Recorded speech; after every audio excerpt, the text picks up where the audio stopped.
Futbal je jednoducho fenoménom.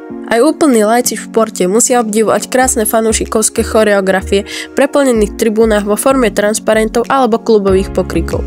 Naopak, každý z nás by mal odsúdiť agresívne a nebezpečné správanie tzv. Fanúšikov, ktoré v mnohých prípadoch prekračuje hranice zákona. Ktorí tzv. Huligáni sú pohromou futbalu v Európe a prečo? 5. miesto AS Rím. Rím a jeho fanúšikovia sú známi nielen na Apenínskom poloostrove, ale aj v iných častiach európskeho kontinentu. Avšak pravda je, že niektorí z nich nadmerne preháňajú so svojou láskou k futbalu. V roku 2001, keď hráči anglického Liverpoolu navštívili štadión Olympico, miestni huligáni dokonca napadli britskú televíznu posádku. 4. miesto Sparta Praha. Mnohí sa môžu čudovať, čo fanúšikovský tábor červených robí v tomto rebríčku. Avšak pravda je, že mal na svedomí viac než dosť. Sily polície musia byť vždy v pohotovosti, avšak ich násilné správanie nie je vyhradené len pre súperov. V roku 2006 účastníci pražskej Ultras napadli predsedu škótskeho klubu Hearts Georgea Flookesa. Pred kopmi do hlavy ho zachránili fanúšikovia jeho vlastného klubu. Mimochodom, o výstrokoch týchto fanúšikov bol natočený aj film s výstižným názvom Prečo. 3. miesto FC Barcelona. Nie je znovu chyba.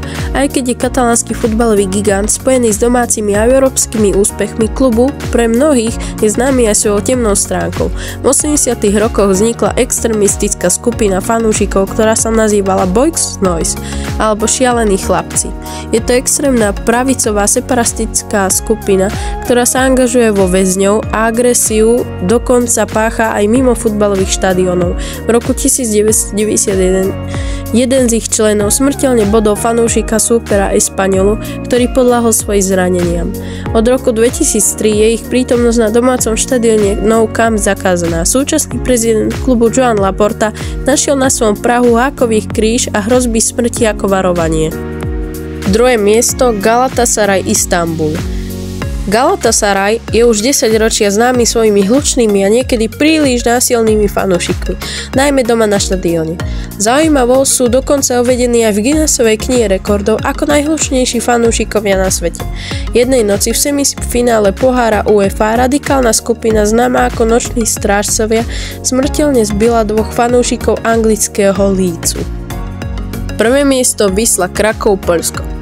Rebríček ukončíme v susednom Poľsku. Historická rivalita medzi Wislou a Krakowiou, Krakov známa aj ako Svetená vojna, stála životy počas veľa rokov. V roku 1990 miestna polícia veľmi rozhodne zasiahla proti obom sektorom Ultras. Konflikt sa však nezvyčajne eskaloval aj mimo štadióna. Dokonca aj na začiatku tisícročia prišlo o život 8 fanúšikov a situácia sa nezlepšuje ani v posledných mesiacoch, týždňoch ani dňoch. Ak sa vám video páčilo, zabudnite hodiť like a odber. Sme tak blízko k prekonaniu 500 odberateľov, alebo inak povedané môjho sna.